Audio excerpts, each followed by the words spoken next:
do this. All right. Good afternoon, everyone, and welcome to the Center for Marxist Education. Today we're hosting widely acclaimed speaker, writer, journalist, and political analyst Caleb Maupin. He has traveled extensively in the Middle East and in Latin America. He was involved with the Occupy Wall Street movement from its early planning stages and has been involved in many struggles for social justice. He is an outspoken advocate of international friendship and cooperation, as well as 21st century socialism. Today he's going to be discussing the role Kamala Harris plays in the future of the American ruling class. And for those interested, I will send a link in the chat for you to buy his new book on Kamala Harris and the future of America. And you can get started now. I will mute everyone. Well, thank you very much for the invitation to give a presentation remotely via Zoom to the Center for Marxist Education. I have had the honor of visiting your in-person facility a few years ago to give a presentation, and it's a beautiful facility, and it's very, very important. It's important to have spaces like the Center for Marxist Education where people can engage with a very, very important ideology, the ideology that raised millions and millions of people out of poverty in the 20th century, the ideology that defeated the Nazis during the Second World War, the ideology that invented space travel, the ideology that gave a boost to the civil rights movement, the ideology that built the labor movement. The role of Marxism in the history of humanity is so widely underappreciated. I will never forget, I was watching The Daily Show with Jon Stewart years ago, and they had J.K. Rowling, the author of Harry Potter. She was being interviewed by Jon Stewart, and they were talking about how one of her books took place in what was called a red area in Britain. And she says, red means left-wing or liberal. And Jon Stewart says, that's weird. In the United States, red is conservative. But in Britain, red is left-wing or liberal. I wonder why that is. And they both just sat there with this perplexed look on their faces. Why is the left associated with red? And they just had this perplexed look on their faces. And I was ready to, scream at my television. I was so furious to see that knowledge of socialism and Marxism and the class struggle and historical and dialectical materialism had been so widely eroded. So what the Center for Marxist Education is doing by maintaining a space where people can become educated about Marxism and socialism and about the very, very, very important ideology and understanding and really the important science that is so key in building up human struggles for justice. I think it's very, very, very good that such a space can exist, that it can exist in Boston. It can exist in proximity to Harvard University, where people from all over the world go and study. It's very, very important. So I want to commend you for everything you've done to keep the Center for Marxist Education intact, even amid these hard times, amid this pandemic, amid this time when there's so much confusion. So I set out to write a book about Kamala Harris. And the reason I wrote a book about Kamala Harris was because I was tipped off by someone who was a rather important scholar and academic associated with Marxism about Kamala Harris's father. Kamala Harris's father is Donald Harris, and he is a Marxian economist. He taught at Stanford University for many years. He was an advisor to the government of Michael Manley, the Social Democratic leader of Jamaica. And that perplexed me. And the more I investigated Kamala Harris, the more I realized there was a story here. And it said something very much not just about an individual who is likely to be the president of the United States very soon. She's going to be sworn in as vice president on January 20th. But there's a story here about our political movement, and there's a story here about some of the confusion that has emerged in the Marxist movement, especially during what you can call the late Cold War. So I wanted to point out by saying that in understanding Kamala Harris, it's really important that we deconstruct the myth of the American criminal justice system, because part of what holds U.S. society together, or held U.S. society together for a long time, is the mythology that America and the United States has this amazing criminal justice system where, people only go to prison if they are convicted by a jury of their peers, and everyone is given a fair trial, and, you're only, the jury will only convict you unless there is not a shadow of a doubt that you are innocent, etc., and that criminals, get away on technicalities all the time, and this is a mythology that's developed, and television and police television shows are very, very essential in promoting this mythology. But anyone who has dealt with the criminal justice system, and anyone who has worked with victims of police brutality, anyone who has worked with prisoners or done counseling work will tell you what a myth this is. This is not the reality of the criminal justice system in the United States. The overwhelming majority of cases in the United States never go to trial. Very rarely is there a trial in the United States. Generally, when someone's accused of a crime, they plea bargain. And in the rare instance that a case does go to trial, something's not right. If a case does go to trial in the American criminal justice system, something's not right. It could be that this is the person's third strike, and that they're facing a very harsh penalty. In California, they had the 3-strike law. It was an automatic 25-year sentence for your third felony. It could be the person's very, very, very wealthy and can afford such a good defense, they think they can be acquitted. But for the most part, if someone risks going to trial because of the trial penalty in the United States, the sentences are much harsher if you get a trial. If someone risks going to trial, the chances are they're probably innocent of the crime, because the risk of going to trial and actually, having a trial where a prosecutor is forced to prosecute you and a judge and a jury are selected, the risk of the trial penalty is so extreme that very rarely do people ever go to trial.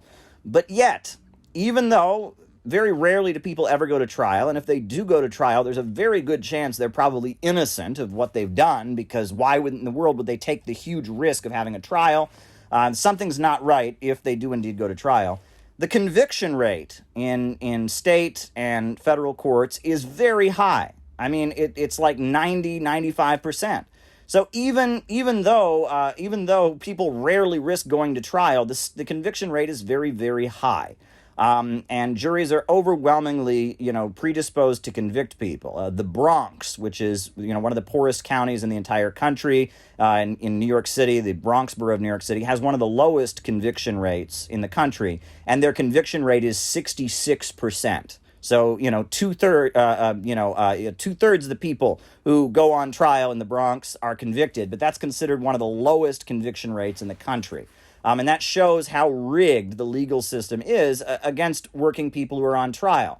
And the criminal justice system is very much, set up to target people who are vulnerable, to target people who maybe are inarticulate and wouldn't be able to defend themselves and be articulate on the stand. Maybe they have difficulty speaking English, people who can't afford a good defense. It's set up to target people on the basis of their race or ethnicity and play into the prejudices of jurors. There's been a lot of revelations about this. And one of the great things about the Black Lives Matter uprising has been deconstructing the whole mythology we have around the American criminal justice system.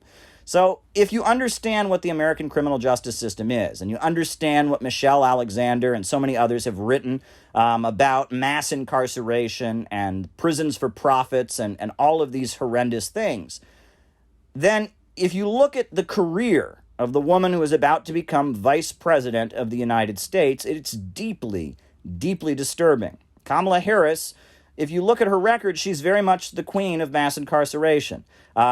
She became a prosecutor in California, in the San Francisco Bay Area, and at the time that California's prison population was rapidly increasing, Kamala Harris's career as a criminal prosecutor was also taking off.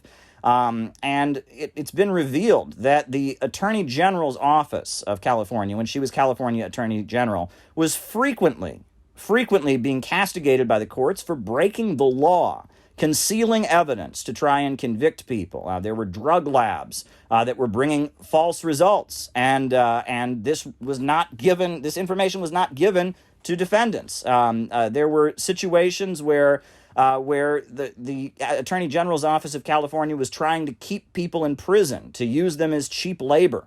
And I mean, she just, presided over an attorney general's office that was engaging in all kind of misconduct to maximize the rate of incarceration, to lock people in jail. And there's one particularly horrendous case, the case of Kevin Cooper. Now, Kevin Cooper was facing execution. He was scheduled to be executed. And the governor of California, he wanted there to be some DNA evidence acquired to make sure that Kevin Cooper was actually guilty of the crime.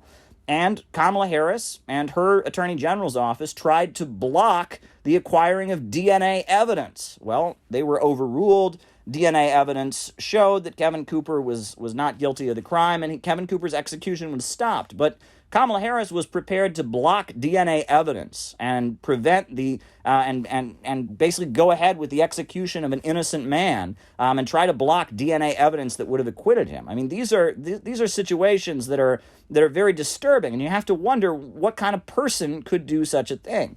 Well, if you investigate Kamala Harris, her actions might make sense if she had come from what people like to refer to as the thin blue line milieu, right? Police, prosecutors, their families. There is a kind of culture that might lead one to think that way, right? If you ever talk to people who have a police officer in their family or people that are involved in the prosecutorial wing of the criminal justice system, I've often said it's almost like they're in a cult. I mean, they believe that the criminals, that all the prisons are full of PlayStations and TVs, and criminals are being coddled, and innocent and guilty criminals get away all the time. And Alan Dershowitz and some of the most well-known legal scholars have talked about the fact that police get up and give false testimony, and police perjury is a reality of the U.S. criminal justice system. And so, it would make sense if Kamala Harris had grown up in a family where both of her parents were police officers or prosecutors. She believed police officers were victims, that police brutality was a myth invented by communist agitators to hurt our American way of life, blah, blah, blah. If she grew up in the thin blue line milieu, it would make sense what Kamala Harris did when she was the prosecutor and the attorney general in California. However, that's not what happened. Kamala Harris, as I pointed out before, her father was a Marxian economist and is a Marxian economist. He's retired now. He lives in Jamaica. Her mother was an immigrant and a cancer researcher from India. And they met at civil rights marches and protests in Berkeley, at University of California, Berkeley, in the early 1960s. And Kamala Harris, in her autobiography, The Truths We Hold, she describes how she spent her childhood going to demonstrations and marches against racism and police brutality. And so this all raises the question of how does the Marxist movement, how does the progressive movement in the United States produce someone who very well knows about the history of racism in the United States, very well knows about the ugly realities of what goes on, but seems to not really care what is going on there. And that is the question that in my book, I dig into. And that's why I wrote this book, because it requires us to kind of examine the socialist and Marxist movement, examine the U.S. ruling class and the divisions within the U.S. ruling class and the trajectory of American politics, and figure out what is going on. Now, one thing that's important to note is that the political upsurge of the 1960s was the result of a division in the ruling class of the United States. And I talk about the trajectory of American politics since the Second World War. That after the Second World War, there was McCarthyism. There was a huge clampdown on socialists and communists. The Communist Party's national board was sent to federal prison. Communists were unable to get jobs. The House Un-American Activities Committee went after Hollywood. And there was this extreme anti-communist clampdown in U.S. society. And after the execution of the Rosenbergs, and after Khrushchev's secret speech in 1956, McCarthyism started to defrost or to edge, right? It was kind of bogging down. And the reason for that was that there was a feeling that the people who came after Stalin and the Soviet Union, Khrushchev might be somebody the United States could negotiate with.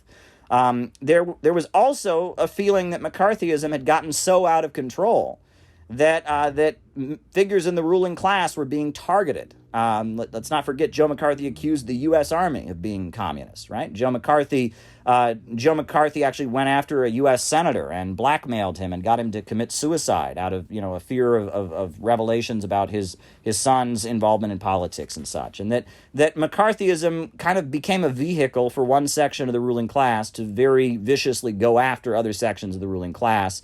And that, resulted in a big pushback against McCarthyism, not among the working class, but among the ruling class. There was a feeling that McCarthyism was dangerous demagogy that had gotten so out of control. And in the aftermath of McCarthyism, you had the rise of, the Cold War liberals. You had the Kennedy administration. And part of that was a covert CIA program that is well documented now. It's a matter of public record. It was covert and secret at the time, called the Congress for Cultural Freedom. And this was a covert CIA program to funnel money to left-wing academics, left-wing artists, left-wing musicians, left-wing scholars. And the idea was to divert left-wing and socialist movements away from the Soviet Union and away from Marxism-Leninism, and to create kind of a barrier intellectually between, left-wing voices and left-wing artists and the left-wing intelligentsia and the Soviet Union, as well as the broad masses of people. And the Congress for Cultural Freedom program was very successful. And some of the primary voices of left-wing ideology, or what calls itself left-wing ideology in the United States, can trace their careers back to this covert CIA program of funding left-wing voices. The Congress for Cultural Freedom, it funded Partisan Review magazine. And it's Partisan Review magazine that brought us Susan Sontag and Hannah Arendt. And there were many Trotskyites, followers of Max Shachtman, who was a Trotskyite who broke with Leon Trotsky, said the Soviet Union was not a workers' state. Followers of Max Shachtman were heavily involved in this program, the Congress for Cultural Freedom. And the director of the Congress for Cultural Freedom program was Irving Kristol. Irving Kristol had been a Trotskyite, but he directed the CIA program, and eventually he became the father of neoconservatism, Irving Kristol. And his son, Bill Kristol, is the editor of the Weekly Standard, the conservative publication, the neocon publication. So the CIA was covertly funding leftists to create a barrier between them and the Soviet Union. And in the process, they were also kind of reinventing leftism and Marxism. And, you talk about the Frankfurt School, Theodor Adorno, and other voices. Herbert Marcuse were covertly supported. Their writings were published in the publication of the CIA's Congress for Cultural Freedom program in Germany called Der Monat, and that was how they were subsidized and promoted. In the Frankfurt School, it argued that it was intellectuals, not the working class, who would make the revolution. It had a strong critique of the Soviet Union. There are some things that were written that almost kind of equated the Soviet Union and Marxism-Leninism with fascism, as both of them being authoritarian schools of thought. And that as part of this program to covertly fund left-wing politics, there was an effort to kind of change what it meant to be a leftist. Leftism no longer meant believing in an ideology and struggling against imperialism and building a mass movement of the working class to seize control of the means of production. Being a leftist suddenly meant that you were deconstructing ideology. You were saying that there is no truth and that ideology is itself totalitarian, and you're fighting for the freedom of the individual against the danger of populism and mass movements in which the inferior rabble are mobilized to threaten the sanctity and the independence of the intellectual. And with Susan Sontag, this is very, very explicitly stated. Susan Sontag very famously stated at a rally supporting the Solidarity movement in Poland, she stated that communism is nothing but the most successful form of fascism. Now, what does that even mean? But according to Susan Sontag, communism, right, a movement that seeks to mobilize the working class to seize control of the means of production, is a dangerous totalitarian movement that is the equivalent of Hitler and the Nazis, because it seeks to mobilize a mass movement of people, and it threatens the liberal protections of intellectuals. It mobilizes these dangerous conforming rabble who don't understand how great and free intellectuals are. This is the kind of thinking that came to kind of dominate a lot of left-wing thought as a result of covert CIA manipulation of leftist politics. And if you look at Kamala Harris's career, the place that she started as a child, she talked about going to a black cultural center in Oakland, California, called Rainbow Sign, that was started by friends and associates of James Baldwin. And she talks about how that was very influential on her political development. And James Baldwin was also an individual who was covertly supported by American intelligence. The CIA saw that among the black community, voices like William L. Patterson and Paul Robeson, eventually the Black Panther Party, had a lot of support as they were pushing a Marxist-Leninist and anti-imperialist message. So James Baldwin, who was explicitly anti-communist, but was a voice, calling for black freedom, was covertly supported. And Kamala Harris really grew up not in the Marxist movement, per se, but in the New Left. And the New Left was an entity created specifically for the purpose of trying to create an intellectual barrier between Marxism-Leninism and the intellectuals and middle-class elements who might be sympathetic to it in the West.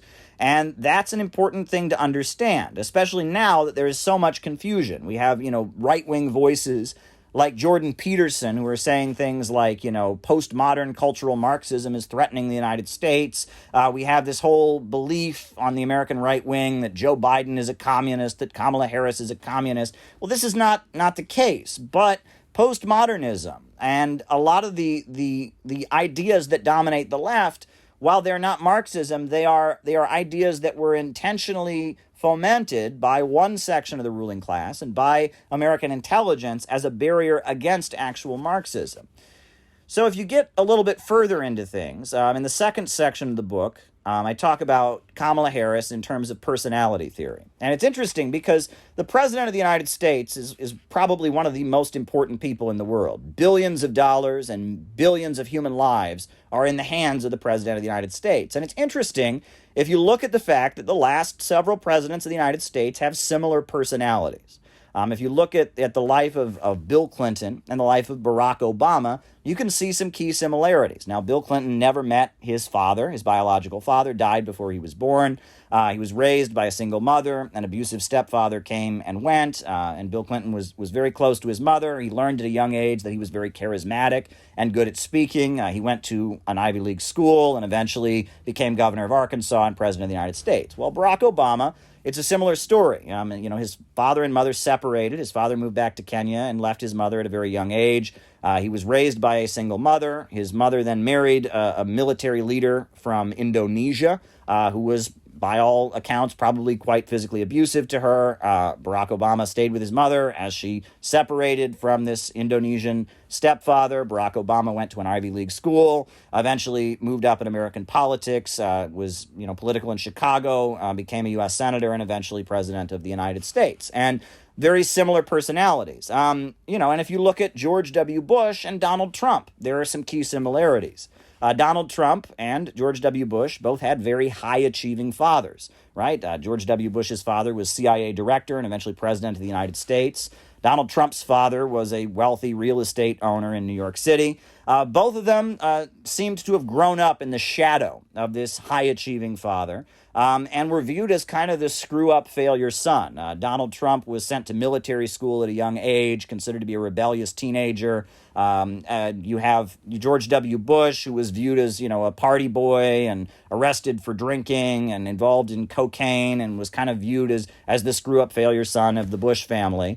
Both of them are involved in a number of very, very highfalutin and attention-seeking business ventures. Bush, buys a baseball team at one point. We know about Donald Trump and his obsession with getting his name in the headlines. And both of them, after kind of screwing up and failing in many areas of life, turned to politics as kind of a last resort.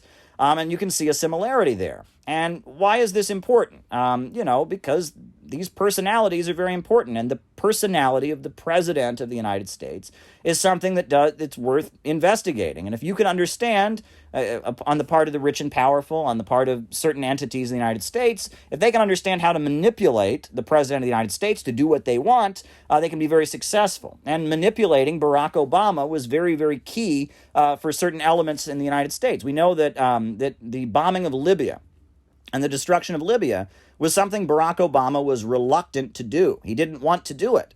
And the way that Ben Rhodes and other people in the Obama administration, Samantha Power, Cass Sunstein, convinced Barack Obama to bomb Libya was by telling Barack Obama that Gaddafi was going to go house to house when he went to Benghazi. He said he was going to go house to house in Benghazi. And they told Barack Obama, this means Gaddafi is going to commit genocide. He's going to murder everyone in Benghazi when he retakes the city from the rebels. And if you don't bomb Libya, Barack, you are going to have that genocide, that mass murder on your hands.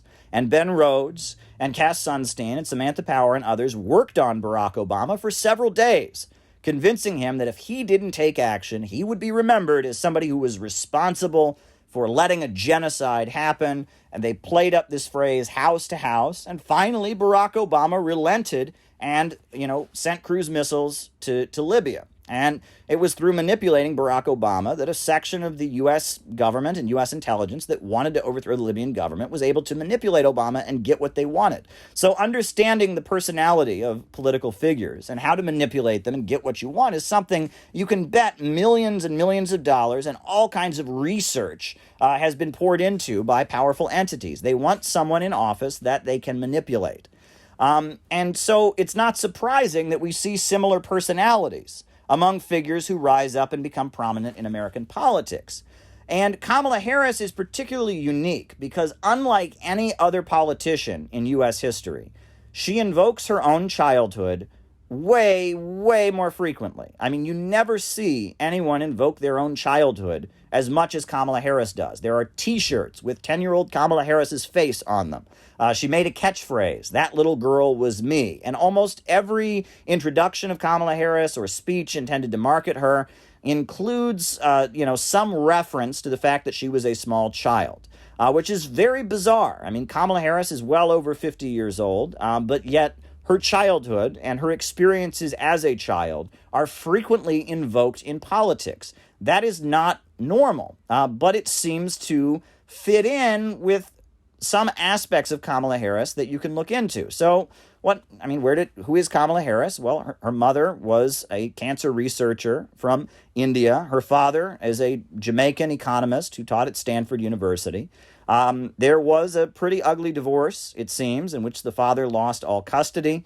And Kamala Harris very much idealizes her mother and views her mother as kind of a feminist icon, fighting for the rights of women. She does not speak about her father, and she and her father are estranged from each other. Her father went as far as denouncing her presidential campaign. Kamala Harris's father said that Kamala Harris's campaign was a travesty of identity politics, and he spoke very, very harshly, critically of her campaign. He was very offended by the fact that Kamala Harris, in an interview she did with the Breakfast Club, she said that she was asked if she'd ever smoked marijuana, and she said, "Half of my family is from Jamaica. What do you think?" Well, her Jamaican father was very offended by those words and chose to speak up against her. He actually wrote an interesting essay, Reflections of a Jamaican Father, which I quote extensively in the book, which sheds some light on aspects of Kamala Harris's life and upbringing that she kind of glosses over in her autobiography. And so there's a lot of things about Kamala Harris that raise questions. And it seems like on some level, Kamala Harris fits a very similar profile to a number of female politicians in our time. Kamala Harris, feels she was wronged in her childhood. She was raised by a single mother, estranged from her father, and she seems to have entered the world with a drive for some kind of revenge. And it's very similar to the life story of Samantha Power.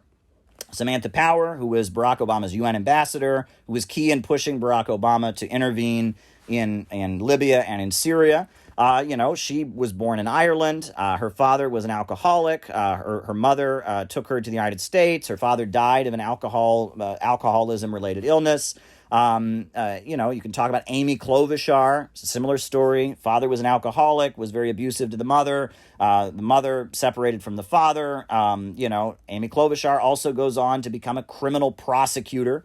It's quite an interesting profile. And Amy Klobuchar and Kamala Harris both display this kind of gleeful desire to harm other people. That's kind of, you see in criminal prosecutors, this desire to, enact revenge and punish people. And what's interesting is in the case of Samantha Power, she didn't become a criminal prosecutor. She became a war propagandist. And if you look at Samantha Power's entire adult life, she's gone around the world building the case for war, generally against countries led by a powerful man, such as, Milosevic in former Yugoslavia, such as, Gaddafi in Libya, such as, Assad in Syria. There's this desire to prosecute and take revenge against powerful men. Many people have pointed out that, you call somebody a warmonger. Well, Samantha Power is literally a warmonger. A fishmonger sells fish.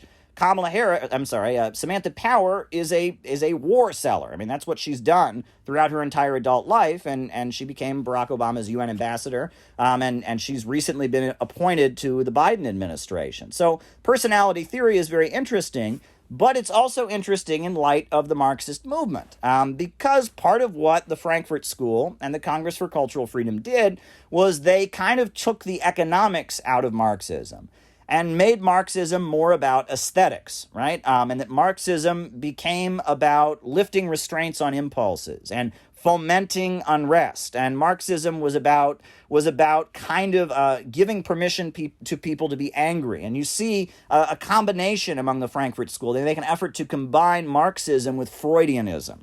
And Sigmund Freud's book, Civilization and Its Discontents, he writes all about how civilization is based on getting people to restrain their impulses. We all have sexual impulses, we all have impulses toward aggression, and that civilization is held together by people being taught to restrain their impulses. And generally, the revolutions and unrests that have taken place throughout recent history, according to Sigmund Freud, is really an attempt to renegotiate these restraints, and to try and renegotiate how society tells people to restrain their impulses. And that liberation is largely viewed by kind of the liberal left, and coming out of the French Revolution, is largely viewed as giving people more permission to release more of their impulses. And the French Revolution, many people note that, the crowds that, were cheering as people's heads were being cut off, were also very much incited by the writings of the Marquis de Sade, who was, very much a misogynist, a violent character. His name gives us the word sadism. He was a sexual criminal, a rapist, a molester of women who was put in a mental hospital. But he's considered one of the ideologues of the French Revolution, and that for the Marquis de Sade, liberation meant giving people permission not only to release their sexual impulses, but to unleash their violent impulses, and that to bring down feudalism in France, the bourgeoisie very much gave the peasantry and the permission to unleash their impulses. And the French Revolution was very much an explosion of released impulses. But then it gets more interesting, because the Soviet Union, right? Again, you have the Russian Revolution, an uprising in which, the Tsarist autocracy is brought down.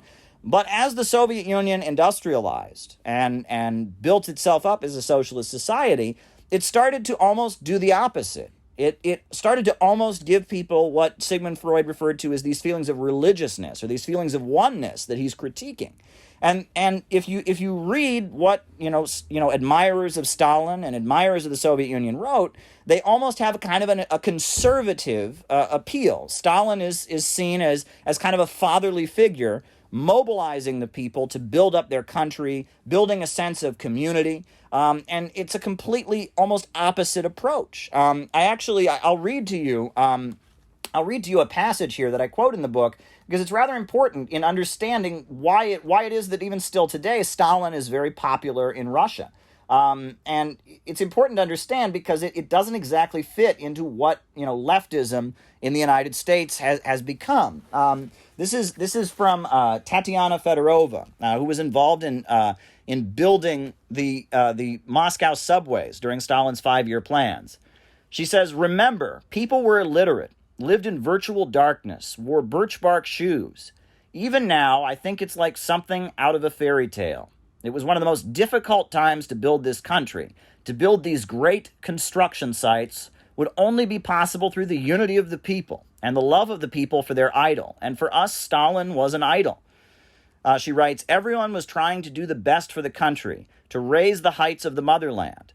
Then there was what we were doing underground with the Moscow Metro. We worked in such a friendly way. It was a good time. There wasn't much to eat. We weren't well dressed. We were simply very happy. Happy because we were making our personal contribution.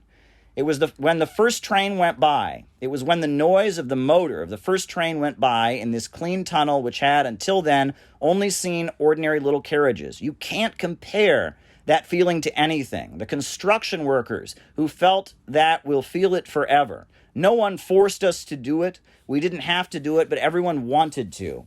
It's very hard to explain, but it was a time of enthusiasts.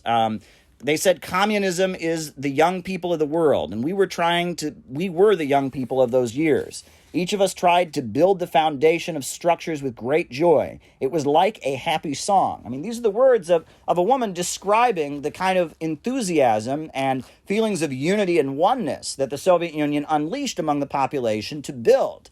And what's interesting is if you read the writings of Edgar Snow, when he's describing what Mao achieved in China, if you read the writings of Anna Louise Strong, who was an American journalist, when she witnessed the construction on the Korean Peninsula or in the Soviet Union or in China, that in a way, the Soviet Union and existing socialism in the 20th century, though it came to power in a revolution that was giving people permission to unleash their impulses, socialism was held together by creating almost a religious feeling of oneness and unity of the people. And it almost had a kind of conservative appeal in this way. It wasn't giving people permission to unleash their impulses. It wasn't encouraging people to be destructive.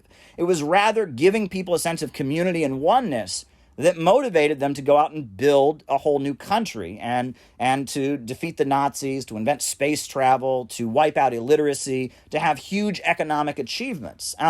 And this kind of points to why the political compass in the Western world seems to be so confusing because it seems that during the late Cold War, you have figures like Zbigniew Brzezinski, and others that realized there was increasingly a gap between Western intellectuals who want to release their impulses and the socialist countries of the world that are almost, selling themselves and promoting themselves in kind of a conservative way, right? If you look at the government of China or the government of Cuba or the government of Venezuela, they tell their population that what we offer is stability. You won't be unemployed. You will be protected economically. You won't be exposed to the irrationality of capitalism. You will be safe.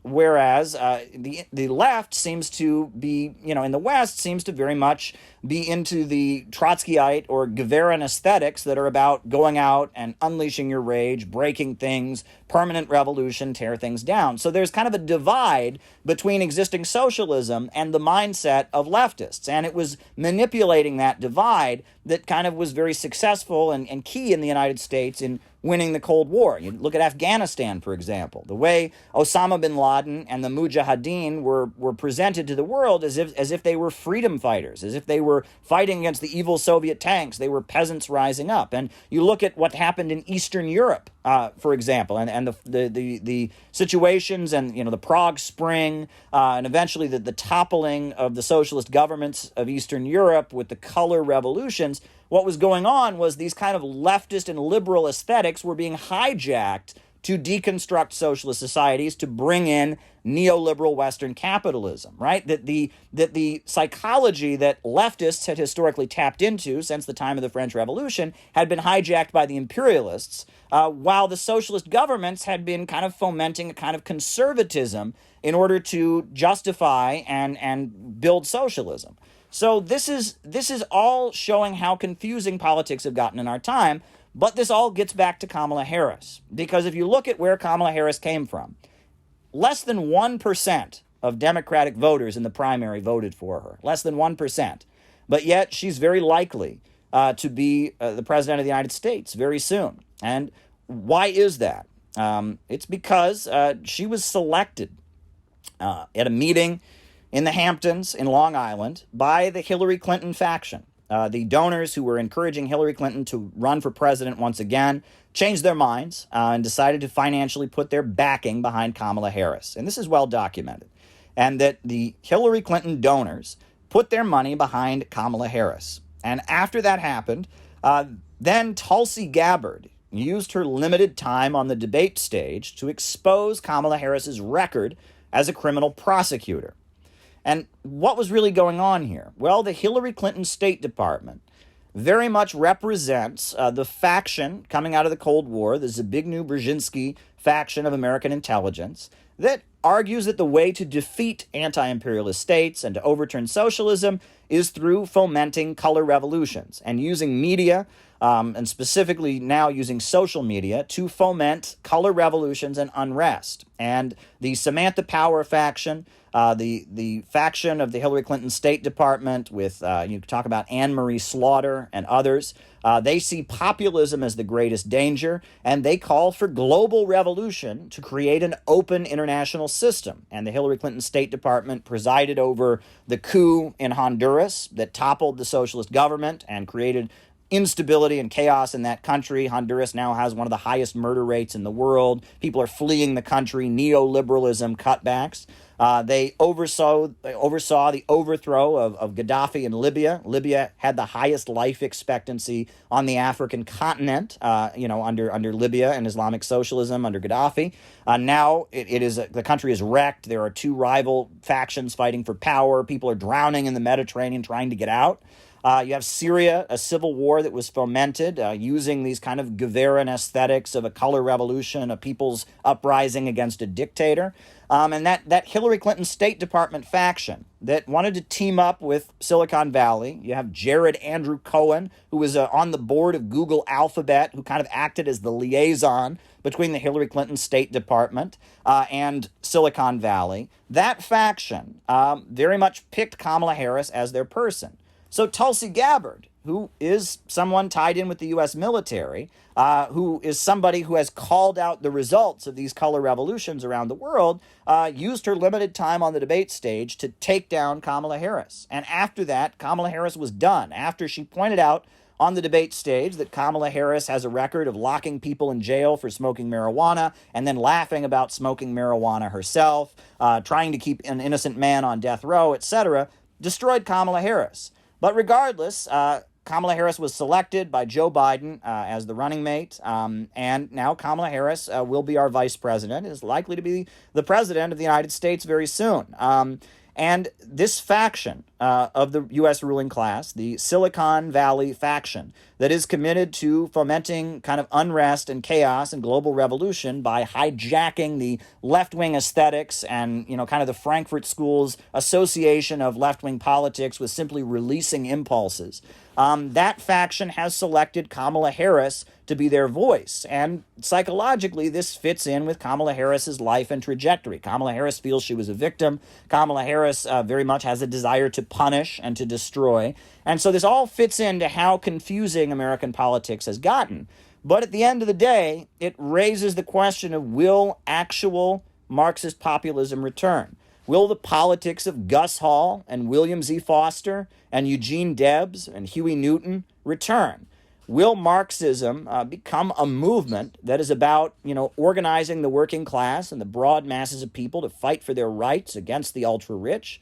Or will Marxism remain simply an intellectual movement, simply a movement about alienation, simply a movement about giving people permission to release their impulses and anger? Will the efforts of American intelligence to distort Marxism be successful, or will a genuine populist movement emerge? Donald Trump is not a populist. Donald Trump is a good friend of the rich and powerful. He lifted restrictions on them. He was a friend of the military-industrial complex. He deregulated the market. He cut taxes on the rich. He prolonged and exacerbated the economic crisis. Donald Trump is not a fighter for the working class.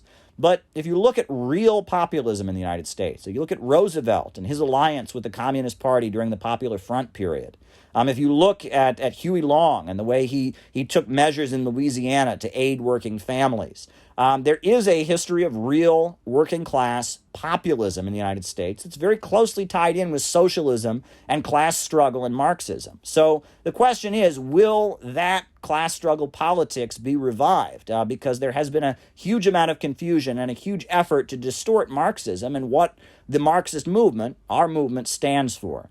So that is basically what my book, Kamala Harris and the Future of America, is all about. I get into it in a lot of depth, and I'll be happy to answer questions about it. And I want to thank you again for maintaining a great space like the Center for Marxist Education and for inviting me to give this presentation. Okay, so we can open it up to questions now. Just if you have anything to add, unmute yourself and we'll go through this in an orderly way. Go ahead. I was gonna ask about the relation of the Frankfurt School with the Center for Cultural Freedom, because they both push anti-Marxist Leninist narratives, right? Is that what Caleb was saying earlier? Yep. Yeah. So should I answer that? Go ahead. Go ahead. Well, I have to like specify what exactly it is that I wanted to ask, but so then do you think that there may be some merit to some of the paranoia that is infused with the rhetoric from people like Jordan Peterson, in that he puts so much hyper focus and emphasis on the Frankfurt School, and though he may be misguided, I guess he's pointing out something that has materially produced outcomes that are not desirable within society. Because as you said before, it may have been a conservative take that some Marxist-Leninist states like the USSR and China under Mao may have taken, but at the very least, the outcomes produced were more materially desirable. So then what is purported, or then the proponents of like the Frankfurt School wanted, and you gave an example of the Marquis de Sade, how those desires in action like produce someone very heinous that we should condemn, right, during the French Revolution. So I was saying, like, do you think that there's merit to what some right-wing grifters might have to say about contemporary leftism in the West? So do I want to answer that, or do we want to take another one, or how do we do this? See, you could go ahead and answer that one, and then we'll take another. Okay. Well, I think the problem gets down to this. U.S. society was held together by certain ideological myths, right? The United States is the greatest country in the world. We're the most free country in the world, blah, blah, blah. No country has ever been as free as this country. You know, we've all heard this our whole lives, right? And this is what kind of held the U.S. together during the Cold War, the American dream. You can work hard, you can get ahead, you can say whatever you want and think whatever you want, but I guess we all have the common decency to do neither, as Mark Twain put it. You know, these myths held U.S. society together for a long time. And the left came along and deconstructed those myths, and that's a good thing. The problem is they didn't replace them with anything. Instead of replacing them with Marxism, they replaced them with there is no truth, right? Statues were toppled all throughout this country. Confederate statues, good. The Confederacy was an abomination. But they weren't replaced with statues of great revolutionary leaders like Nat Turner and Huey Newton and you know, John Brown. They were just kind of torn down. And the idea is there is no truth, that any statue is wrong, and that postmodernism and the deconstruction as the only virtue narrative has come to replace this confusion. So many people on the American right, many Americans want to believe in something. Look, I've often used the analogy that if you're driving down the road, imagine you're driving down the road right? When you're driving down the road, you know where you're going, you know where you came from, you know how fast you need to go to get there, you know what turns you're going to make. So you drive down the road. But imagine you're driving down the road. You're driving down the road and suddenly you forget where you're going. You forget where you came from. You forget how you're going to get where you're going. You're going to stop the car. You're just going to be completely and utterly confused.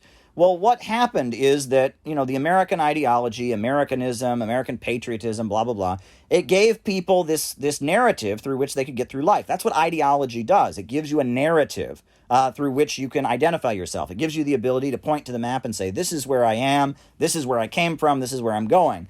If you take ideology away from people, people just become stuck. They just stop, right?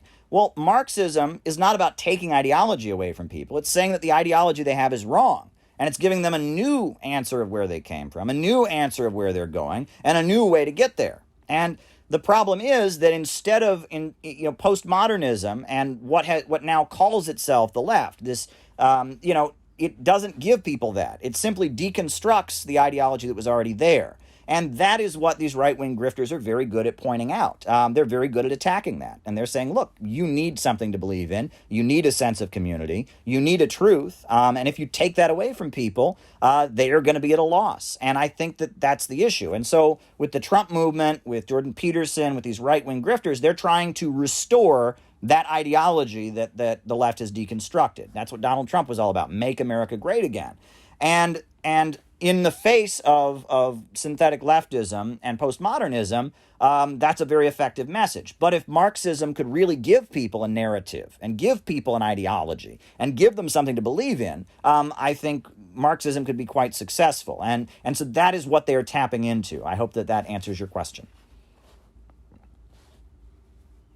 Hey, do we have any other questions?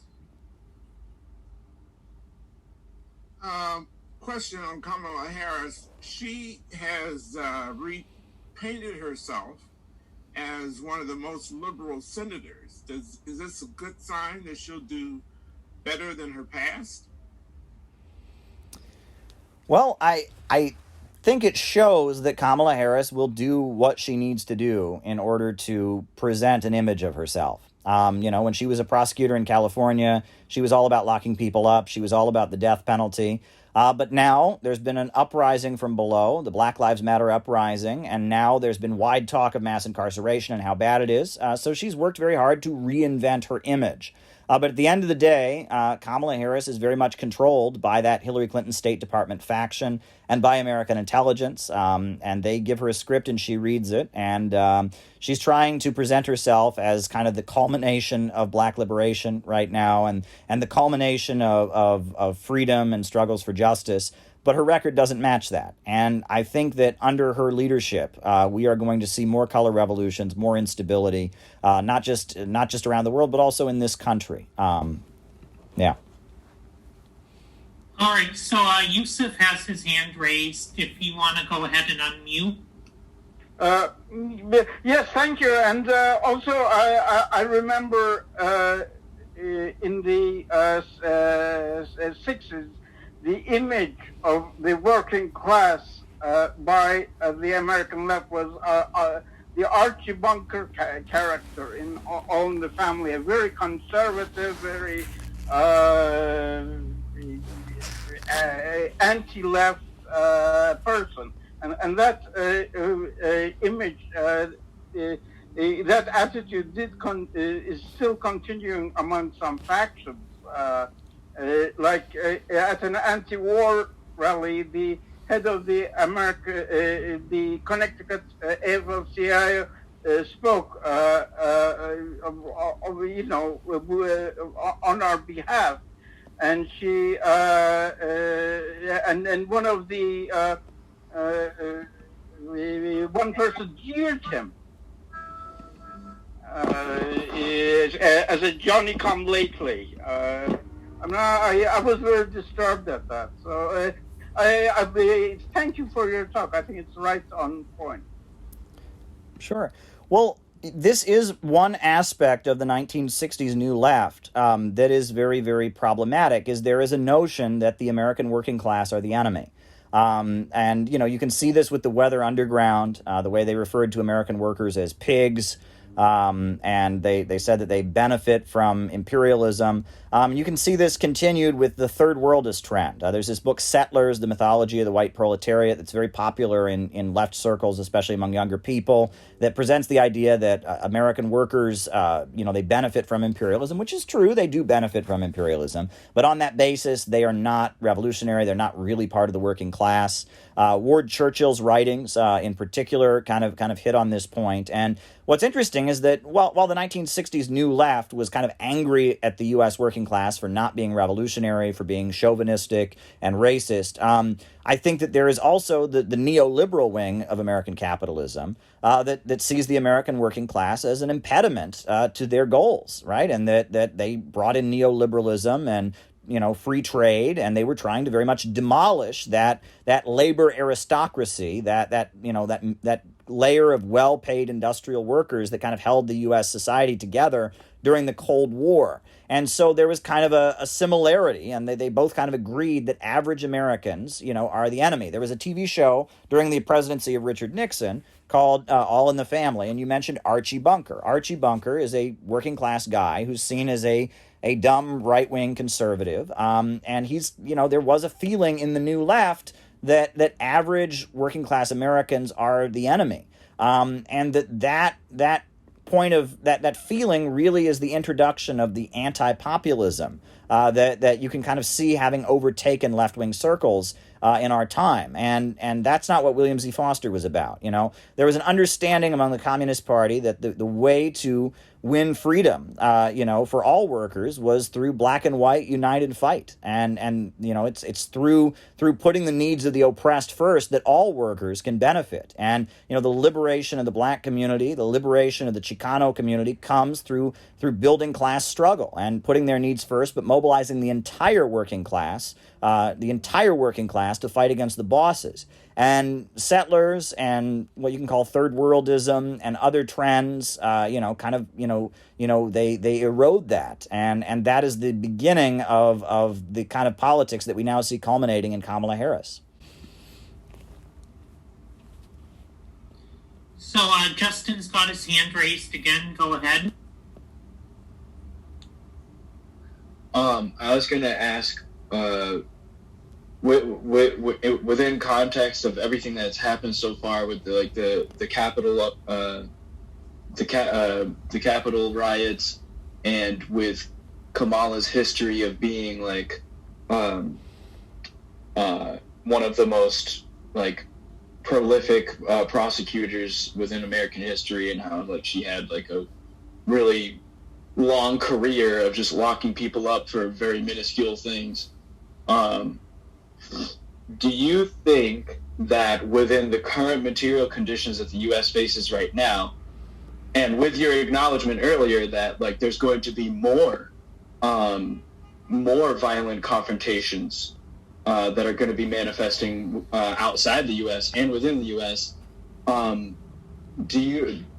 do you think might happen in regards to the United States police state?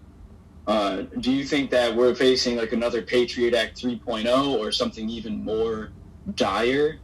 I was wondering if you think that Kamala Harris's own pro-police, pro-law culture that she's built her career up off of might have a hand in that also. I guess it's a bit of a loaded question. Well, it's quite interesting, actually, because Joe Biden has proposed this new domestic terrorism law that would be passed in the aftermath of what happened on Capitol Hill.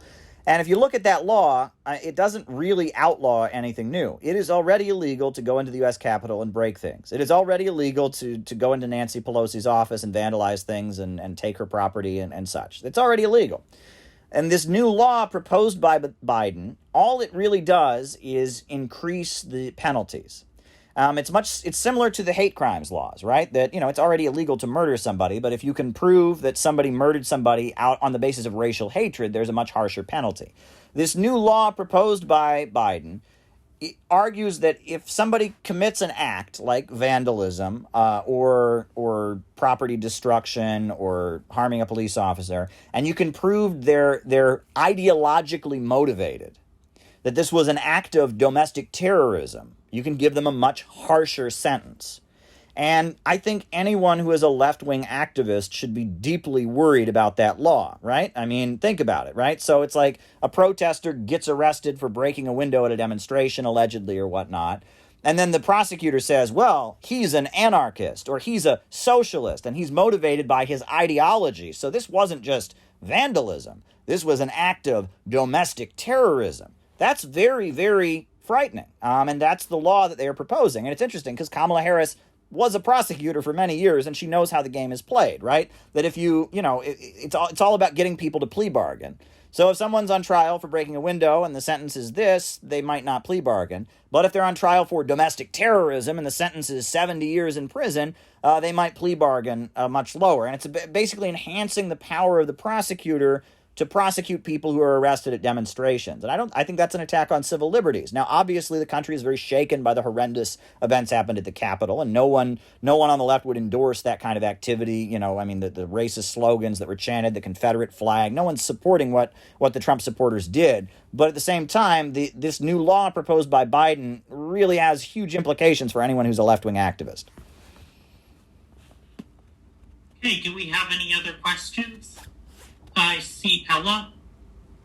Go ahead.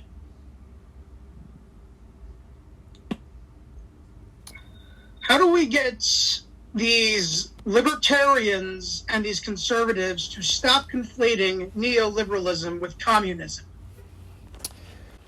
Well, that's interesting because I feel like nowadays, right, it's almost like the left and the right are two faces of what the ruling class wants, right? So on the right, you have free markets and neoliberalism. That's what the right is all about. They are all about privatizations, cutbacks, the free market is best, privatize things, get the government off our backs, and that's why all across the country we have a situation where roads are unpaved. They're actually unpaving the roads in multiple states right now. They have a device called a reclaimer where they pull up the asphalt and pulverize it. And where you used to have a paved road, you have a dirt road. I mean, that's neoliberalism in action. That is free market privatizations, right? Reducing the role of the state in the economy. And neoliberal economics is what the right is pushing for. And it seems like, the pseudo left is about breaking down any sense of community and breaking down any sense of solidarity, telling people there is no truth, there is no need to have loyalty to any group, right? And so it's like you have the cultural side of neoliberalism that's being waged by the pseudo left, and you have the economic side of neoliberalism that's being waged by the right wing. But at the end of the day, socialism is about economics, and that. All economic discourse in the United States, from Bernie Sanders to the right wing, is predicated on the lie of the 20th century, that socialism never worked anywhere. Socialism never worked anywhere. It never had any successes. It's failed everywhere it's ever been tried. That's not true. I mean, China has become the second largest economy in the world with socialism. Vietnam has had an economic miracle with socialism. Socialism made the Soviet Union a world industrial superpower. Cuba is respected and loved all over the world for its healthcare system and the high living standard compared to other countries in that region that it provides to its population. It's created the best medical school in the world. Socialism has had many great successes, and socialism, a system where the means of production, the banks, factories, and industries, are organized to serve public good and not for profits. Socialism, a system where you have a government of action that fights for working families. That system has been very successful, and that I think both the mainstream left and the right wing buy into the idea that is simply not an option. They can't imagine a system beyond capitalism. How often have we heard that the rich are job creators? Well, I'm sorry. In countries where they've overthrown the rich, in countries like Cuba where the state controls the means of production, people still have jobs. You don't need capitalists to have jobs. That's a myth. But all economic debate in the United States seems to be premised on this mythology that you can't get beyond capitalism, that the attempts to get beyond capitalism even today or during the 20th century have all been a failure, and that is what needs to be eroded. And until we can erode that mythology, that mythology of what happened in the 20th century, that mythology of basic economic data, Until we can get beyond that, I don't think we can really start to have the discussion. And that's why, I am critical of the Soviet Union. I admit human rights were violated in the Soviet Union. I'm not going to sit here and defend gulags and tell you that nobody who was innocent got persecuted under Stalin. I'm not going to tell you that everything was right about the Cultural Revolution. But the reason that it's necessary to be a quote-unquote tanky is because we have to stick up for basic economic facts. Capitalism is not the only way. And the socialist bloc that has existed, despite its problems, has proved that there is a real, genuine alternative to capitalism. And until we get over that big lie that economic discourse is based on, we really can't counter neoliberalism. Neoliberalism is premised on that lie, and we have to combat it. And that requires talking about what actually happened in the history of Marxism and socialism. I'm going to kill the video for just a second, but I'll be on audio, but I'll be right back. I'll be available on audio. I'm just killing the image. I'm here. Just. Okay, so I actually have a question myself. I've been seeing a lot of pieces online about how the next quote-unquote authoritarian is going to be more competent than Trump. And do you think that now with the Democrats in control of both the executive and legislature, that as they fail to deliver for working families, do you think that will drive the general population more towards the left or the right? I think that if you look at authoritarianism, the root of it in any society is economic, right? When people can't pay their bills, when people are struggling to get by, they tend to want a strong state that will be able to resolve the economic problems. And that is the root of authoritarianism. Franklin Roosevelt said that hungry stomachs are what dictatorships are made by. And this is the truth. And I've pointed out to many people the reason that the socialist countries of the world have been very authoritarian is because they've developed on a low level economically. They started building socialism in a state of extreme poverty and then under attack by the imperialists. So they were forced to tighten up and build societies that were rather rigid in order to survive in the face of such attacks and start on the road to industrialization and development under those conditions. And the same can be said for capitalism. In an economic crisis, the capitalists fight among each other. When the rate of profits are dropping, when there is a crisis of overproduction, that gives rise to Bonapartism. And one section of the ruling class trying to assert its will over other sections, one section of the ruling class trying to assert its will over other sections of the ruling class in order to liquidate the crisis. Every capitalist wants the economy to get better, but every capitalist wants the other capitalists to be the ones to pay for it. They don't want to pay for it. They want the other capitalists to have to pay for it. During the Great Depression, there was a big struggle in this country between the industrial capitalists and the factory owners, like Henry Morgan and Henry Ford, who wanted fascism, and the Rockefellers and the oil bankers that were more open to having a liberal democratic society and were not opposed necessarily. I mean, they were open to the idea of having unionized factories.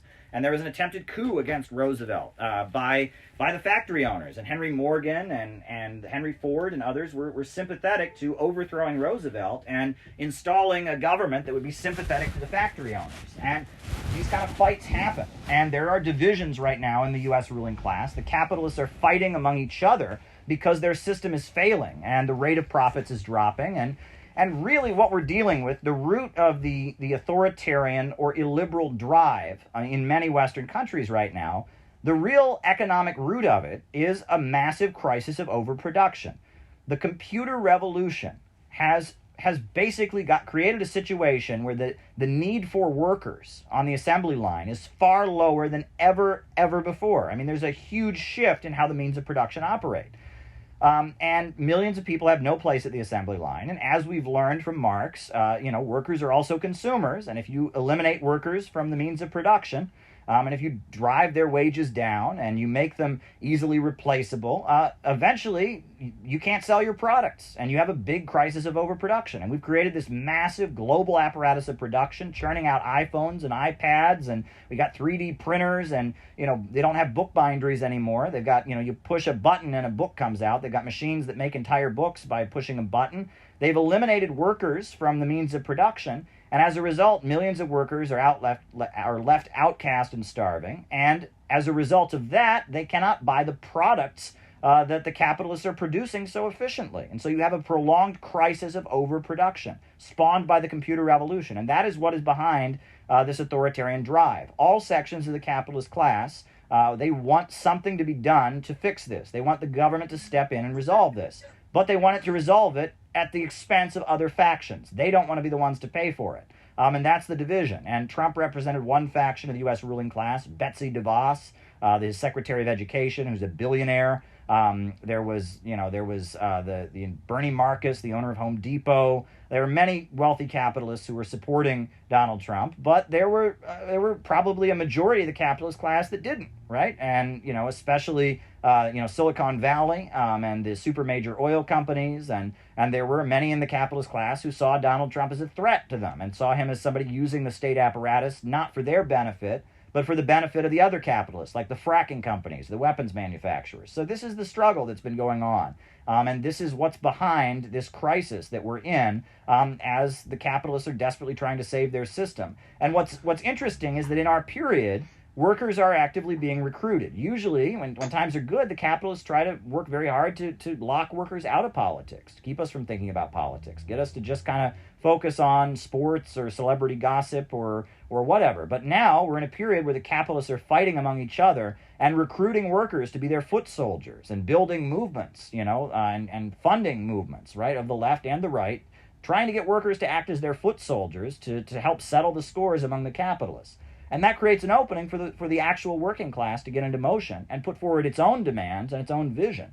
And I mean, if you read What Is to Be Done by Vladimir Lenin, you read the writings of various Marxists, it's when the capitalists are fighting among each other, when workers are brought into motion, it's then that genuine Marxists and revolutionaries can begin to operate and push things in a whole new direction. All right. Go ahead, Alvin. Even if we agree with everything you're saying, I'm still concerned that you're not giving us a 1, 2, 3 step out of this crisis. Well, ultimately, what needs to be done is massive education. At the end of the day, that is what needs to be done, because the concepts of Marx and Lenin and capitalism as the problem and class struggle have been so widely eroded that until there is a change in consciousness, there's not really going to be a way forward. And probably the greatest error I observe in the organized left at this time is tailism, right? Is just kind of going along with whatever the left is doing, whatever the liberals are doing. We just kind of repeat it louder and try to emphasize that being a communist means that you're in line with what these liberals want. And that's what Lenin called bowing to spontaneity. And that, what we want is fundamentally different than what Kamala Harris wants and what George Soros wants and what the voices representing the synthetic left want. But there is a huge audience now that is open to hearing what we stand for. And that, the fact that I made this video recently addressing Trump supporters, and many Trump supporters watched it, and many people said they sent it to all their relatives who are Trump supporters, and they watched it and had never heard a communist talk that way. And that there are many people all throughout this country who are suffering, who want a solution, who are open to hearing about the problems with capitalism. And rather than engaging in tailism and bowing to spontaneity and movementism, the duty of those of us who really understand that capitalism is the root of the crisis is to get to the broad masses of people with our unique understanding and get to them with the real history of the 20th century and get to them with a real revolutionary working class program that involves, changing property relations and building a society where the people come first and profits are not in command. And I think that is the 1, 2, 3 step. We have to get to the broad masses of people with a revolutionary program. And we have to get, I've often used the phrase, out of the movement and to the masses. Because the movement, there's nothing wrong with going to protests and going to demonstrations, but at the end of the day, the minority of Americans, the very, very small percentage of Americans that are involved in left-wing and protests and demonstrations are not the ones who are going to make a revolution in the United States. Socialism will be brought by the broad masses of Americans, many of whom have never met a socialist or a communist and have no idea what we're about, and we need to get to them. And then now is the time for broad educational work. And now is the time to face to the masses, not the time to try and take over the movement. That has been my position for a long time. Okay, we've got about 10 minutes left. Does anyone have any other questions?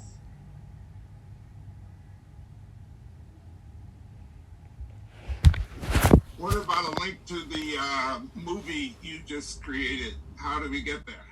Oh, it's on my YouTube channel. You can check it out. I made a message to Trump supporters. It's on my YouTube channel. You can just type Caleb Maupin into YouTube. It should come up. I tried to reach out to Trump supporters and get them to understand capitalism is the problem, talk to them about police brutality and what's going on, and that educational work is needed now more than ever. I've been working with other people to develop a think tank called the Center for Political Innovation that would go around the country having educational events, publishing books, and trying to raise awareness about this crisis. And we republished Gaddafi's Green Book, the Green Book of Gaddafi. We published, the first book we published was my book on Kamala Harris. We have many more works, many more in the works. We're going to publish a new edition of Socialism, Utopian, and Scientific by Frederick Engels that will be specifically have an introduction specifically aimed at addressing this issue. And it'll be about getting to the broad masses of people and getting to average Americans with a socialist message. And that is what is needed now more than ever, because there are a lot of voices misrepresenting socialism out there and leading the working class in the wrong direction. And there's a lot of workers who have been hoodwinked by the demagogy of Donald Trump or the demagogy of other right-wingers who tell them that Marxism is the source of their problems. And that is not the case. Marxism is not the source of their problems. Caleb. Hello? Go ahead. Caleb, I want to say I think you're doing a great job. Your video that you just made, several of my friends, they're white and they're pretty normal in their attitudes, and they told me this is the first thing I can actually share with my family, my blue-collar family. And I've been hearing a lot of that. I've been seeing a lot of that online. People don't want to be told that they're, pieces of crap, they're no good because of how they were born. And I think that you're talking to a lot of people who you can actually build bridges with. I think you're taking the exact right strategy. And, the Bolsheviks from the 30s were saying, they were writing things in the 20s and 30s that were saying the same exact thing as what you're saying, which is when these declassed middle class, when these military that came back from war, they were looking for answers, and a lot of radicals were telling them, you can just go to hell. And that was an error. That was an error that the Bolsheviks reflected on and wrote extensively on. And that I think that today the left is going to look back on it and say, wow, we messed up, when they see 10, 20 years from now the fascist movement grow. So I think that you're doing the exact right thing, and I want to say that I want to applaud that part. I think you're doing a great job. Well, thank you. And there is a bit of a historical precedent of this. One great example, you referenced the Bolsheviks, was that in Russia, in the pre-revolutionary period, there was a fascist movement that emerged. It was called the Black Hundreds Party. And it was an anti-Semitic Tsarist movement it was an attempt to build a mass movement to defeat the revolutionaries, right? And they called the Black Hundreds. They wore hoods a lot like the Ku Klux Klan here, except they were black. They went around committing hate crimes against Jewish people. There was the publication of the anti-Semitic screed, the Protocols of the Elders of Zion, etc. And when this Black Hundreds Party was being formed, Lenin told the Bolsheviks to go to the Black Hundreds Party's meetings and recruit the Black Hundreds and win them to Marxism. Right? He didn't tell the workers, any worker who's part of the Black Hundreds, just spit on them and attack them. He said, no, go to their meetings, argue with them, and win them to Marxism. And the Bolsheviks were actually very successful. There were many workers who went from the Black Hundreds Party to the Bolsheviks, and that you wouldn't know that, right? That has been obscured, but you can read about it, where Lenin says, look, a lot of these workers are just confused. They've been told by the Tsarist autocracy to be anti-Semitic or to be hateful, but workers are joining this mass movement out of confusion. And so it's the duty of the revolutionaries to win them to the truth and to genuine politics, and that happened. And it's also worth noting that that during the 1930s in Germany, there were many people in the German Communist Party who had been recruited out of the Nazi Party, and they saw the lies of the Nazis and came over to the Communist Party. Now, obviously, there weren't enough of them to be victorious, and there were many factors that contributed to the ultimate victory of fascism.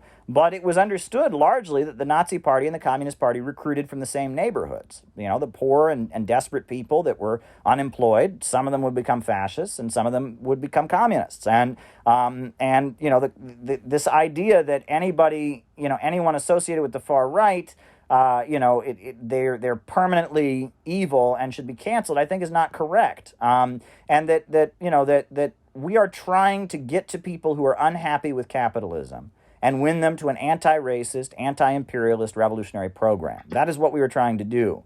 And the goal is not to kind of wage a culture war that ultimately benefits one wing of the ruling class at the expense of the other. That is what separates us from a lot of the liberals. I think a lot of the liberals are waging a culture war. Look, there's a big gap between the coastal areas and Middle America. The Midwest and the South are culturally quite different than New York City and Boston and San Francisco and Los Angeles and Chicago, right? That there are some big cultural difference. There's a big cultural gap in the United States. There's millions of Americans who could never understand why anyone would vote for Donald Trump. There's millions of Americans who couldn't understand why anybody wouldn't vote for Donald Trump. There's a cultural gap. But at the end of the day, Marxists, we're the ones fighting for the entire class and trying to win them free from all demagogy and win them to our revolutionary program. In the Communist Manifesto, Marx interestingly writes, he says, communists support every uprising against the existing order of things, but in all of those uprisings, they bring forth the question of property relations. One of my biggest regrets is, when the Tea Party was happening. You remember that? When the Tea Party was happening against Barack Obama, right? This was an awful right-wing movement, mobilizing people against Obama, taxed enough already or whatever. My regret is that as leftists, we didn't find a way to talk to the Tea Party and say, well, the reason your taxes are high is because the tax code is rigged by the 1% and the rich. And that, Barack Obama is not a communist. He's a representative of American imperialism and empire. And that free markets are not going to free the country. The answer is socialist revolution. And, if we had found a way, now it may have been very difficult. It may have been a risk physically, right? Who knows? You could have gone to talk to them and they could have been violent with you. So obviously you'd have to figure out how to do it in a safe way and in a principled way where you didn't look like you were supporting their demagogy or their racism. But there should have been an effort to win people who are in motion to genuine, correct revolutionary politics. And that the left needs to get into a situation where we're reaching out to the broad masses of people. Bernie Sanders, as much as he's not a communist or a revolutionary, one thing that I think Bernie Sanders says that kind of shows he's kind of smart is that he says that the Democrats need a 50-state strategy. And that's certainly in confrontation with what Kamala Harris and the DNC want. They don't want a 50-state strategy. They want the blue states to rule over the red states. And the Republicans want the red states to rule over the blue states. Well, Bernie Sanders, because he's a bit of a social democrat, he understands that the Democrats really want to have a long-term hold on power. They need a 50-state strategy. And Andrew Yang, who's emerging, he's now running for mayor of New York City, he has made similar statements that, the key to power is not picking one section of the population and inciting them against another section. It's getting to all of the people with a program that can advance the whole country. So I think that's something Marxists can learn from. All right, Deborah, have her question first.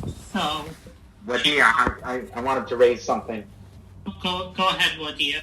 Yes, so first, really kind of to thank you for this presentation and all the great insights. I'm one of the volunteers at the Center for Marxist Education. And absolutely, the point against statism is of great importance. And obviously the question of education and Marxism, that's critical. And I certainly have hopes to turn the Center for Marxist Education into a worldwide franchise like McDonald's, but with a different perspective. And as a result, that I can retire young and comfortable. But in addition to the task of education is the question of organizing and organizing on a global scale. Workers of the world unite to lead humanity's transition from capitalism to socialism. And wanted to point out, even though the Soviet Union is fallen, the global movement created by the Russian Revolution, the communist parties of the world, who maintain relationship between them, these parties have 106 million members, and of immense importance. There are over 415 million workers in the labor unions affiliated with the world movement created by the Russian Revolution. So a huge part of the task is essentially the conscious organizing of the world movement and of the unions. Like a British coal miner once said to me before the union was destroyed, if we just learn to spit together, we can drown the bastards. And it's a matter of effectively developing that organization and consciousness. But to point out, there is such a world movement, and in the face of the crisis of world capitalism, which has just brought deepening poverty year after year after year, about a 1% per year decline before the crisis of 2008 across the capitalist world, compared to essentially elimination of extreme poverty in the states formed by socialist revolutions. There are just 5 remaining now, down from 17 in the 1980s. But effectively, essentially, like Marx said, the whip of reaction urges the revolution on. And there is a critical movement whose point of reference is the Russian Revolution, reinforced by every subsequent revolution, including the Chinese, and where an enormous amount has been learned in terms of studying society and mobilizing not only the workers but the mass of the poor. In any case, a friend did send me that important video you just prepared to Trump supporters, and the question I have is something smells about what happened January 6th, just as with September 11th, 2001. In other words, at the minimum, something was allowed to happen to then justify, and I wanted your read on that. Something doesn't hold together about what happened January 6th. You're absolutely right. I mean, as someone who's been to many protests in D.C. over the years, you can't just walk into the Capitol. And many of these people walked in through doors that were open. I mean, doors were just kind of left open, and these people just walked right in. And that indicates that something was allowed to happen. What's also interesting is many of these people were adherents of the QAnon movement. And QAnon, these are people that in the Trump movement that believe there's someone with a Q-level security clearance called Q, the anonymous Q, who's giving them secret tips from inside the government. So it's very likely these people were approached by somebody who purported to represent someone inside the government and gave them permission and encouraged them to do this. And that is actually the defense that a number of them have already started to make, that they've been arrested. They've said they're calling it the Trump defense. Donald Trump told us to do this. And that raises some questions. And I mean, they already are a mass movement that thinks the government is giving them secret orders or something. So this raises a lot of questions. And I don't think they would have been able to do what they did if the D.C. and Capitol Police had not, accommodated them to some degree or other.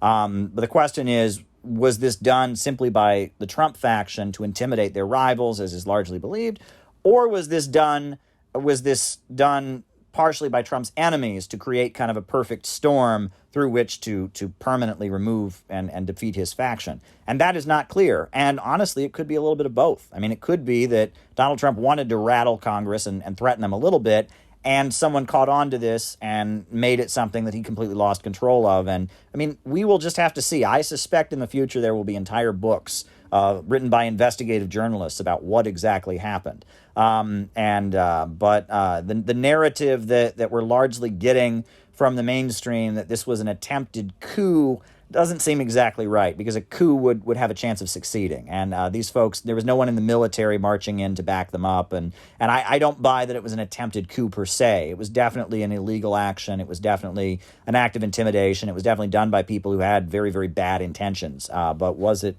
an attempted coup? I don't think so. All right, Deborah's been patiently waiting for a while, and then we'll get to Richard. So why don't you go ahead, Deborah?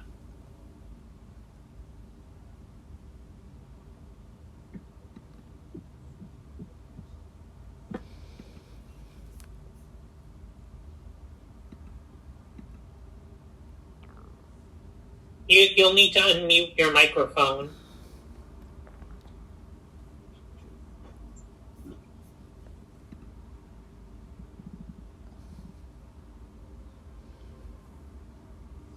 You need to say it again. Deborah, unmute yourself, and that'll open things up on the lower left of the screen. There. Is that better? There you go. Yes. Okay. I guess because I try to stay optimistic, but I'm really nervous about a Harris presidency. Is that really the best we can do, is just educate people? It just seems so hopeless. Well, I don't think the situation is hopeless, because I think that people are ready to hear about this. And the fact that we saw this huge explosion around Black Lives Matter indicates that the people of this country, many of them are sick and tired of the police state. Many are ready to fight back and resist. And the resistance of the masses will continue. The question is, the reason education is important is because they don't have the ideology with which to turn that spontaneous uprising into something that could actually save the country from capitalism. And that's the role that those of us who are ideologically trained and understand Marxism can play. But ultimately, as much as Kamala Harris might want to turn this country into a low-wage prison as rapidly as she can, I don't think the broad masses of people are going to take that. I mean, if you look at what happened over the summer, I don't think they're going to accept that. And if you look at how scared the politicians really were of the broad masses of people during the uprising, and how they very much just kind of stood down and stood back, I think there's really big potential here for the broad masses of people to be in motion. But it's with Marxism that motion will be guided in the direction that it needs to go. All right, we've got Richard, then Yusuf, and then we need to get wrapping up. So go ahead, Richard. Okay, thank you. I'm Richard. I'm calling from California. I'm very happy to be included in this discussion, and I very much appreciate the excellent presentation. A couple of minor points. One minor. My feeling when Kamala Harris was first elected to Attorney General of California in 2011, she suddenly started appearing on national TV quite a bit. And I think her grooming actually preceded by about 5 years the time you suggest. But that's a minor point. The other point I'd like to bring up was the question of the socialist countries. There is a strong tendency within the Marxist-Leninist left, the genuine Marxist-Leninist left, to dismiss China as a socialist country. And secondly, there's a tendency to insist that Russia is a imperialist country. And the last thing is, it's almost universal that among the genuine Marxist left, there's a dismissal of the role of Russia. It's one of the only achievements that I think Trump had was to urge normalization of relations with Russia, and that infuriated the imperialists. I think that's probably the main thing that caused them to want to get rid of Trump right from the beginning. And of course, Putin himself is very popular in the United States. especially among sort of conservative-oriented people. Putin says he never stopped being a communist. He says that publicly. He never quit the Communist Party. The Communist Party quit him. And just a couple of points there. But again, thank you very much for your presentation. Sure. I will just say, I mean, I've been to Russia many times, and I've been in the same room as Vladimir Putin on a number of times, and it's been made clear to me that Vladimir Putin does not believe in Marxism. Marxism is not his worldview. However, the reason that Vladimir Putin is so loved is because he stopped neoliberalism. After the fall of the Soviet Union, neoliberal economics was imposed on Russia. Free market reforms, Boris Yeltsin and others, they brought in free market deregulation and they looted the place. And Putin's rise to power was on a program of nationalizing the oil and gas, creating two state-run energy firms that were then used to reboot the economy and kind of reasserting state control over the economy and saving Russia economically from the disaster of the fall of the Soviet Union. So in that way, Putin's economic program is very much a left-wing program of utilizing the state to protect people from the greed of capitalists, et cetera. But Putin is very much a cultural conservative, I think, and that very much he sees his leadership as kind of continuing a long tradition of Russia as a civilization. And China, I think, is very much a socialist country, and China is building socialism. But China's socialism has certainly adjusted and adapted. And one of the strengths of Chinese socialism has been its ability to adapt and evolve over time, and try out a policy in one city and then apply it on a national level after they've experimented with it, et cetera. And President Xi Jinping is very much moving China in a more socialistic direction, kind of rolling back some of the liberalization that took place and waging a campaign against corruption. So, both Russia and China are very, very important. They are really centers of anti-imperialism, and that imperialism is an economic relationship. Imperialism is when countries go around the world beating down other countries and keeping them as captive markets, stopping development. So, I say imperialism is keeping the world poor so that Wall Street and London can stay rich.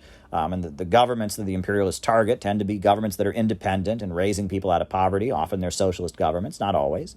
And that if you look at the role Russia and China are playing around the world, it's not an imperialist role. They are doing the opposite. They go to countries and help them to develop. They build industries. They build infrastructure. They help the domestic economy of countries to prosper. And they try to build up the economic independence of countries. So if you understand the economics of imperialism, Russia and China are simply not imperialists. But do Russia and China have a lot of influence around the world? Sure. Are there Russian and Chinese corporations that make a lot of profits around the world? Sure. But if you understand imperialism the way Lenin understood it as an economic relationship, it should be very clear to people on the left that Russia and China are not imperialist countries. And I think that's an important point that should be raised.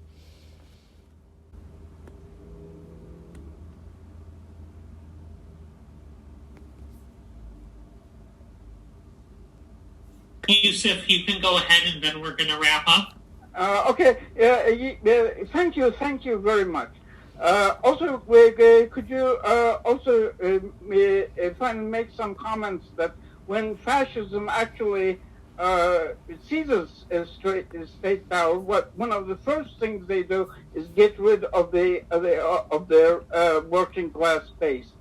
Hitler, quite early in the game, I shocked a comrade by making the statement when Hitler cracked down on the stormtroopers, and he said, "What?" Yes, exactly. It's called the Night of the Long Night, where 1,000 of the SA and one of Hitler's closest associates were killed, murdered by the SS. And that was because why the big corporations and so on will get rid of your working class base. Could you make some comments on that, please? Sure. Fascism, before it's in power, foments a lot of street fighting and terrorism and chaos and violence. And when fascists take power, they generally want the chaos and violence and street fighting to end. And that the night of the long knives, as you referenced, that was the transition. And that I almost, tell people it's kind of the difference between the Ku Klux Klan and the White Citizens Council. The Ku Klux Klan was a street-fighting, violent organization that went around lynching and murdering people. And the White Citizens Council was a group of, politicians who wear suits and were lobbying for racist policies. And that the night of the long knives was when the Nazi Party transitioned from being the Ku Klux Klan to being the White Citizens Council. And, the chaos in the streets, the violence was over, and now they were going to create an authoritarian fascist state to carry out their program. And Ernst Rem and Gregor Strasser and others who were leaders of the Nazi street fighting ultimately were executed, so the Nazis could transition into being a fascist authoritarian police state party, not a street fighting chaos party. And it also shows that fascists often will say things that they don't mean. The Nazis did offer, at one point, an economic left-wing program. But as they moved toward taking power, they suddenly said, well, National Socialism just means that every capitalist has to be patriotic and loyal to the nation. And the socialism of National Socialism was completely meaningless. But they said a lot of things they didn't mean on the road to taking power. And I think you can compare that to how Donald Trump said he was going to cancel student debt, and he was going to restore Glass-Steagall, and he said he was going to build infrastructure. And Donald Trump made a lot of progressive economic, promises on the campaign trail. But then in office, he presided over neoliberalism.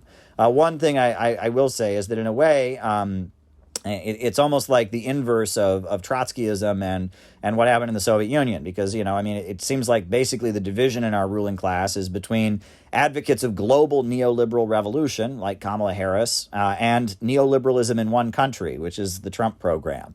And it seems like as the capitalists are trying to create, this global low-wage police state economy, there are some who are thinking in global terms about spreading it around the world, and some who are focused on imposing it here at home. And that's really the division between Trump and his rivals. And so I expect now with Kamala Harris, and Joe Biden taking office, we're going to see more of an emphasis on the global goals of U.S. Corporations, rather than simply the deregulation and privatization and the short-term goals of U.S.-based companies. So I think that's probably the division. All right, I want to thank you, Caleb, for giving this talk. It was a really excellent one. And I just want to let everyone know that the center still needs to pay its bills. So if you are able to, please donate through our website, centerformarxisteducation.org. And just a word about our upcoming event next Saturday at 2 p.m. Eastern Standard on wage theft in Massachusetts. We hope to see you there. And I want to thank everyone for attending, and have a great day. All right. Thank you. Thank you. Yep.